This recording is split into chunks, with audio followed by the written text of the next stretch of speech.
রাধে রাধে। জমানা বদলাচ্ছে, আমাদেরকেও বদলাতে হবে জমানার সাথে সাথে।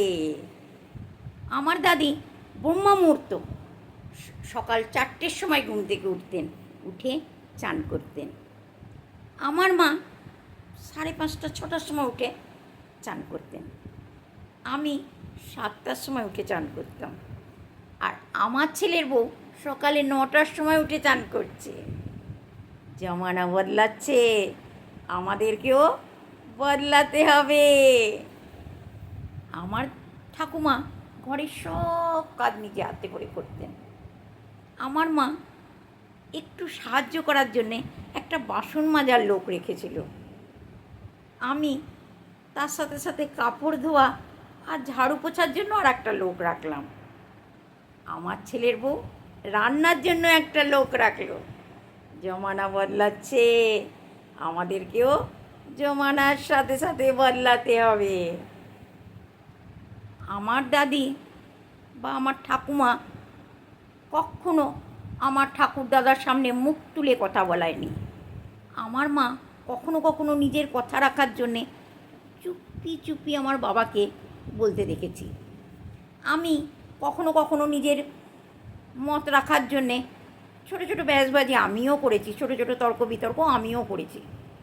আমার ছেলের বউ নিজের কথা রাখার জন্যে কোনো রকম এক পাও পিছনে হয় না, বরাবর আমার ছেলের সাথে তর্ক বিতর্কে লেগে থাকে।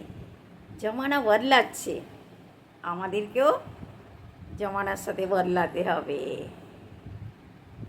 আমার ঠাকুমাকে আমি দেখেছি, যখন আমার ঠাকুমার জমানা ছিল তখন আমাদের বাড়িতে 17-18 জন লোক মেম্বার ছিল। সব কিছু ঠাকুমা একসাথে করতেন, সবাইকে ম্যানেজ করে নিয়ে চলতেন। কিন্তু যখন আমার মা এলেন, আমার মায়ের সময়তে ঘরে 8-9 জন মেম্বারই ছিলাম। আমরা 8-9 জন মেম্বারই ছিলাম, তাদের সাথেই আমার মা অ্যাডজাস্ট করতো। যখন আমার জমানা এলো তখন আমরা 6 জনই লোক ছিলাম। আমরা ঘরে 5 জন 6 জনই লোক ছিলাম আমার জমানাতে। কিন্তু এখন আমার ছেলের জমানাতে ঘরে সির্ফ 2 জন লোক।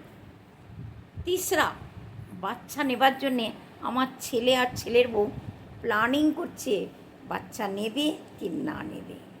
জমানা বদলাচ্ছে, আমাদেরকে জমানার সাথে বদলাতে হবে।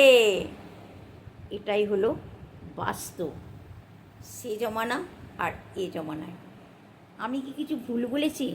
আপনারা কি আমার সাথে একমত? কমেন্ট করে অবশ্যই জানান আমার সাথে কি কি একমত আছেন। রাধে রাধে। জমানা বদলাচ্ছে, আমাদেরকেও জমানার সাথে বদলাতে হবে।